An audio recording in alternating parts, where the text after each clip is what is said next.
পাম্পে তেল না থাকায় ইঞ্জিন বন্ধ করে পায়ে হেঁটে গাড়ি চালাতে বললেন তেল ও জ্বালানি মন্ত্রী। জানা গেছে নেতাদের পিছনে তেল মারতে মারতে দেশের বাজারে তেলের সংকট দেখা দেওয়ায় এ পরামর্শ দেন তিনি। এদিকে 4 ঘন্টা লাইনে দাঁড়িয়ে থেকেও তেল না পেয়ে ক্ষুব্ধ হয়ে তেল ছাড়াই হ্যান্ডেল মারলেন মিরাজ আফ্রিদি।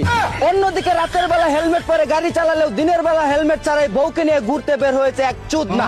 জানা গেছে বটা মারা কানের দুলের কারণে বউয়ের মাথায় হেলমেট ঢুকাতে কষ্ট হয়, কিন্তু অন্য জায়গায় ডাবল হেলমেট থাকলেও টুপুস করে আরামেই ঢুকে যায়।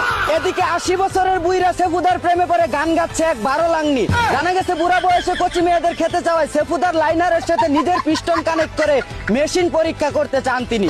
অন্যদিকে চাঁদপুরের ফরিদগঞ্জে চাচির জমিতে দীর্ঘদিন হাল চাষ করেন এক দুঃসম্পর্কের ভাতিজা।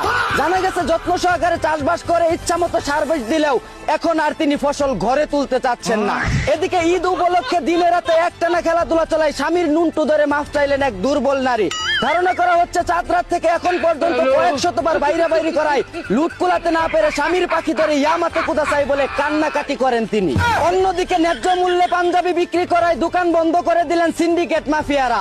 জানা গেছে 500 থেকে 1000 টাকায় ভালো মানের পাঞ্জাবি বিক্রি করায় কিছু অসাধু ব্যবসায়ীর ভুয়া লাল হয়ে গেছে, তাই তারা ক্ষমতার বল দেখিয়ে দোকান বন্ধ করে দেয়। এদিকে ব্রাহ্মণবাড়িয়ায় মাইকিং করে মারামারি করলেন একদল চুদনা।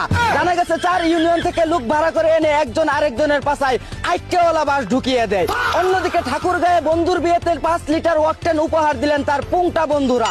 ধারণা করা হচ্ছে নতুন ইঞ্জিন চালাতে গিয়ে যেন কোনো প্রকার তেলের সংকট না পড়ে, তাই তারা এর সুব্যবস্থা করেন। এই ছিল ঈদের পরে সর্বশেষ তাজা খবর। চায়না থেকে আগত মিস্টার চুদলিং পংকে নিয়ে সাথে ছিলাম আমি চিন্তা করো মজিবর। শুনছিলেন আপনারা আবাইত্যা টিভির দুঃসংবাদ। এতক্ষণ সাথে থাকার জন্য ধন্যবাদ। ভিডিওটি ভালো লাগলে উড়াধুরা শেয়ার করে দিন। বিনোদনকে বিনোদন হিসাবে দেখুন। ঝাঁকানাকা পেজটি ফলো করে রাখুন।